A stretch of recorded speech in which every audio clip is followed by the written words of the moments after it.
रात्रीचे 12 वाजले, पाऊस सुरू होता, पण आम्ही आमचं काम पूर्ण केलंच. तर नमस्कार मंडळी, स्वागत आहे तुमचं माझ्या व्लॉगमध्ये. विशित हनुमान मंदिराला कलर देण्याचं काम युद्धपातळीवर सुरू होतं. आम्ही निघालो थेट पंढरपूरला. गप्पा मारत मारत 1.5 तासाच्या प्रवासानंतर पोहोचलो पंढरपूरमध्ये. उन्हामुळे गरमी खूप होती. आम्ही तिथं पोहोचल्यावर थंडगार उसाचा रस घेतला, खूप बरं वाटलं. त्यानंतर आम्ही आलो मूर्ती बनवणाऱ्या कारखान्यामध्ये. इथं आम्ही 4 दिवसापूर्वी 2 वानर बनवायला सांगितले होते. काळ्या मार्बलमध्ये 2 वानर बनवले होते. काळा मार्बल हा मजबूत असतो. काळा मार्बल कमी प्रमाणामध्ये पाणी शोषतो, त्यामुळे पावसात, ओलाव्यात किंवा वातावरण बदलामध्ये तो लवकर खराब होत नाही.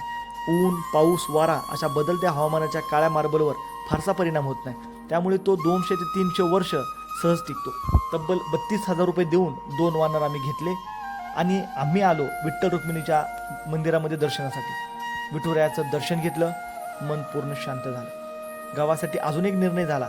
मारुती मंदिरामध्ये एक नंदी घ्यायचा. पहिला नंदी तिथं होता, पण तो थोडा झिजल्यामुळे खराब झाला होता. मग आमचं नवीन नंदी घ्यायचं ठरलं आणि 9,000 रुपये देऊन आम्ही तो नवीन नंदी घेतला. तिथंच बाजूला पाणीपुरी होती. पाणीपुरीचा आस्वाद घेतला आणि रिटर्न गावाकडे निघालो. गावाकडे यायला आम्हाला तब्बल 2 तास लागले. उद्या हनुमान जयंती असल्यामुळे वेळ फार कमी होता, म्हणून लगेच रात्री आम्ही JCB बोलवली आणि वानर बसवण्याचं मंदिरावर ठरवलं. रात्री उशीर झाला होता, पण गावातील तरुणाची मेहनत आणि उत्साह तसाच होता.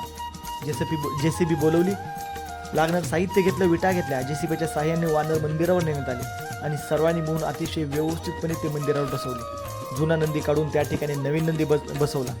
जुना नंदी गाडीमध्ये ठेवून आम्ही तो पाण्यामध्ये विसर्जन करायला तळ्यावर आलो. तिथं नंदी विधीपूर्वक विसर्जन केला. त्यानंतर सर्वांनी मिळून पूर्ण मंदिर पाण्याने स्वच्छ धुवून काढले. त्यानंतर मंदिराच्या समोरचा परिसर स्वच्छ झाडून घेतला.